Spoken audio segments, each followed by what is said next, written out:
Assalamualaikum warahmatullahi wabarakatuh. Perkenalkan, kami dari kelompok 6 akan menyampaikan materi tentang manajemen produksi komoditas cabai Desa Kertirejo, Selomartani, Kalasan, Sleman.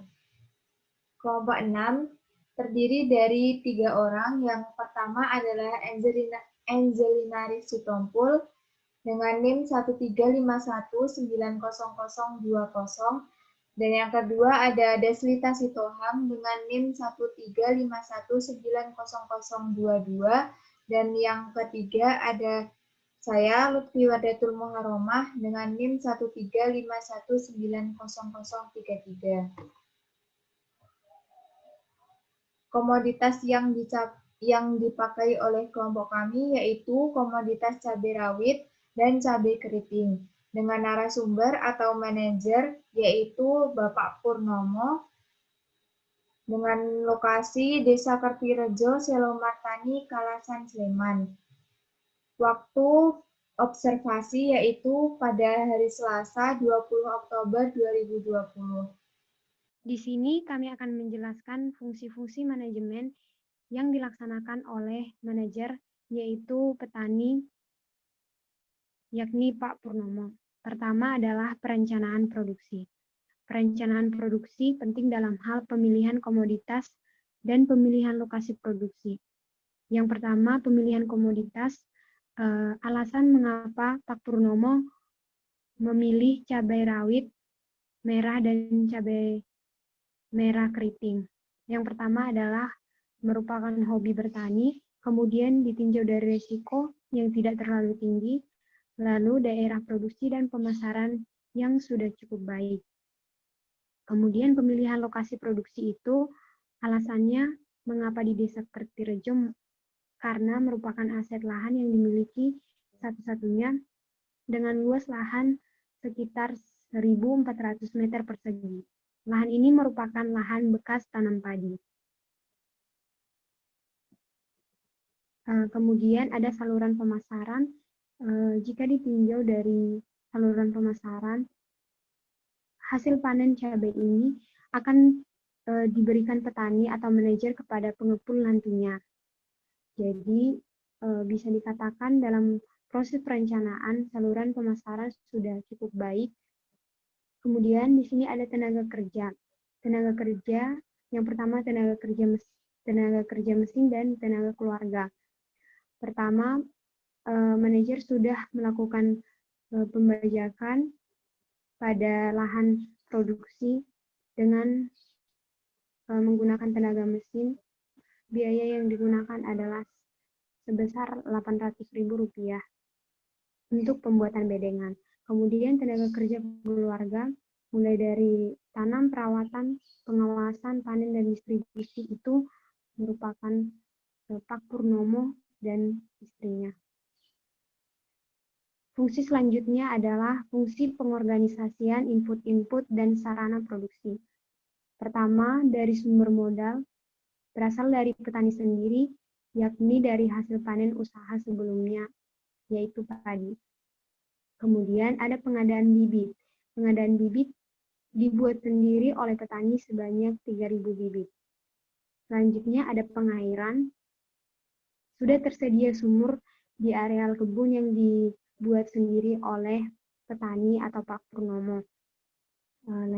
Selanjutnya ada pestisida dan pupuk yang berasal dari paket agro kompleks dengan harga pestisida satu paketnya sebesar Rp80.000.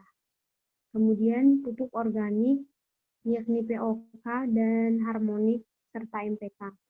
Adapun sarana yang diperlukan selanjutnya adalah bedengan dengan menggunakan bahan mulsa 1,5 gulung dengan harga 1 gulung ukuran besar seharga Rp600.000. Kemudian digunakan bambu sebagai penyangga yang dibuat sendiri oleh petani yang berasal dari sekitar kebun. Di sini ada fungsi manajemen kegiatan produksi.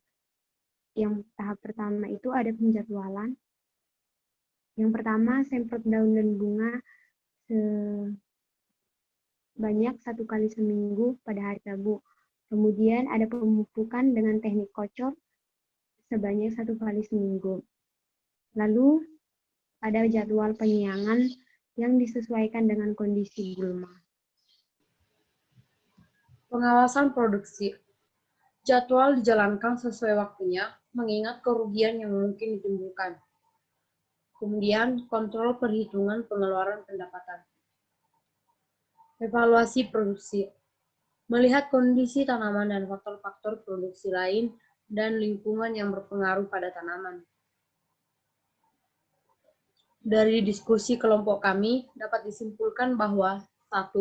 Manajemen produksi dan operasi mengatur dan mengkoordinasi penggunaan sumber daya manusia, sumber daya alat, sumber daya dana serta bahan secara efektif dan efisien untuk menciptakan dan menambah kegunaan atau utility suatu barang atau jasa.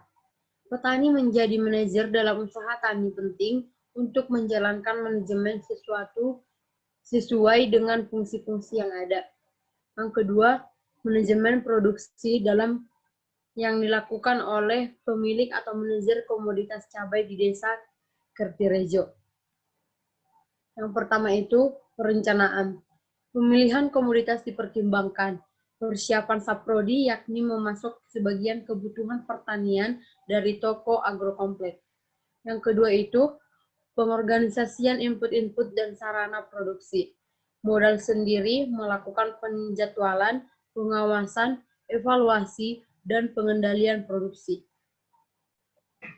Saran dari manajemen produksi yang dilakukan oleh Bapak Purnomo, yang pertama ada tujuan produksi dalam bagian perencanaan seharusnya lebih memiliki kriteria yang tinggi, bukan hanya apa adanya dengan dapat memenuhi permintaan, sehingga untung yang didapatkan juga lebih banyak. Yang kedua, disarankan untuk menggunakan tempat khusus untuk saprodi cabai yang lebih dekat dengan lokasi lahan.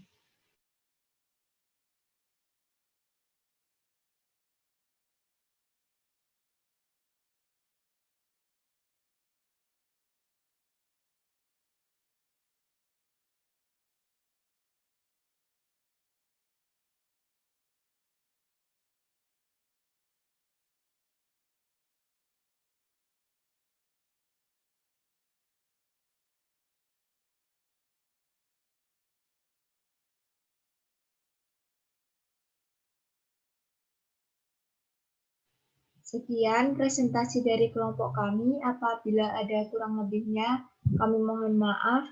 Wassalamualaikum warahmatullahi wabarakatuh.